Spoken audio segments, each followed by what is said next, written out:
Hi, my name's Jonathan Hicks. I'm back at the Dice Cup, and this evening I'm joined by Steve. Tim. and we've just finished playing Ricochet Robots, which is an interesting game because no one takes any turns, but essentially you all together try and solve the puzzle that's being presented here. And you have these little robots, different colours that start. You can see where the starting position is, and then there's a puzzle indicated by a token that you draw and sort of place in the middle. And in this case, it means we have to get the red robot, because it's red, to that symbol, which is here. So the way the robots move is, when you move a robot, it will go as far as it can go until it hits something. So if I move it in this direction, it will go, and it'll stop here. So that would be one move. And then maybe I could move it back to there, and that'd be 2, and then 3, and then 4. And you can see you're bouncing it around, trying to get it to land on this. But you don't have to just move the red robot, you could move one of the other robots as well. So if I stick him back here, it might be possible, for example, if I went 1 and then 2, then I could move the silver robot here for 3, and then the robot could go 4, 5, like this way. Now, if it hits one of these things, if it was the matching colour, it would pass right through, but if it's a different colour, it reflects it. So in this case, that would bounce and... oh, in fact, that's going to land bang on it. So let me just put that back and count the number of moves, because you're aiming to get the smallest number of moves possible.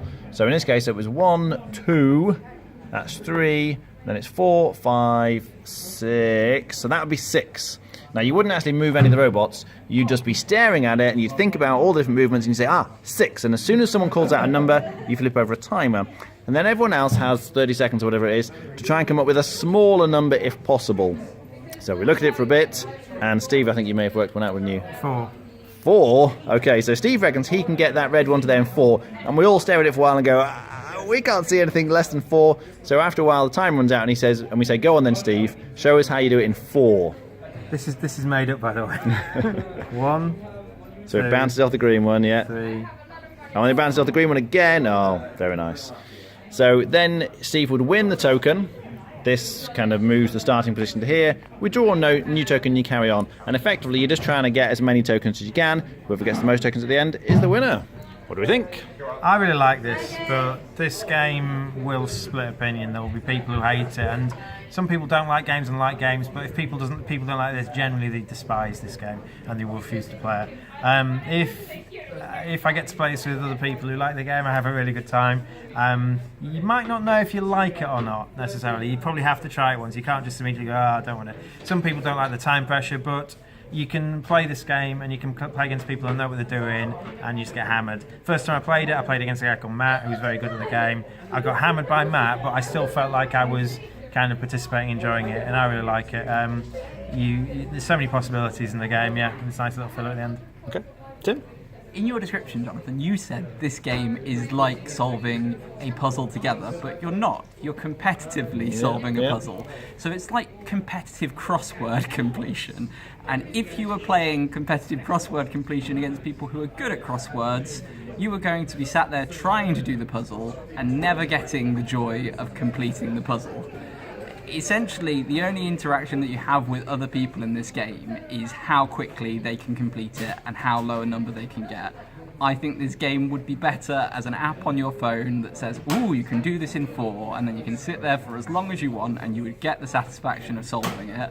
But if you're playing against other people and they're any good, most of the time you're not going to get the satisfaction of solving the puzzle, or you might get the satisfaction of thinking, oh yeah, I can see how you got the 4. Did not enjoy this as a game. I'd play it as an app on my phone, but it essentially is a puzzle and not a competitive experience. Rating? 3. Steve? This is Tim's first game. We did warn him at the start, and it does happen. I think Tim's made his mind if he won't play it again, but if you are... well... It's not because I lost, though. It's because it is just a puzzle and not a game where you're playing against each other. Okay, well, I like it. I'd rate it 8.5. Okay. Yeah, I really like it as well, actually. And one of the things that I really like about it is the fact that you can have almost an unlimited number of players. I mean, you could have 10 people all standing around the table, and they could all together try and solve the puzzle. It's super quick as well, so, you know, each game, if you like, is only going to last a couple of minutes maybe, so you can drop in for a couple of rounds and play and then just drop out again. So I really like that, but I think Tim has summarised the issue with it really well. if you are playing against people who are much better than you or much worse than you, it's not really any fun, because either you're going to win all the time or you're going to lose all the time. So you really do have to pick people of a similar ability or, experience. It's just practice, really. With more practice you get better at it. And if you have playing with people of a similar level, I think it's a lot of fun. But otherwise, it's really not. So personally, I'd give it an 8 out of 10. I really enjoyed playing the game. All right, thanks for watching. That was Ricochet Robots.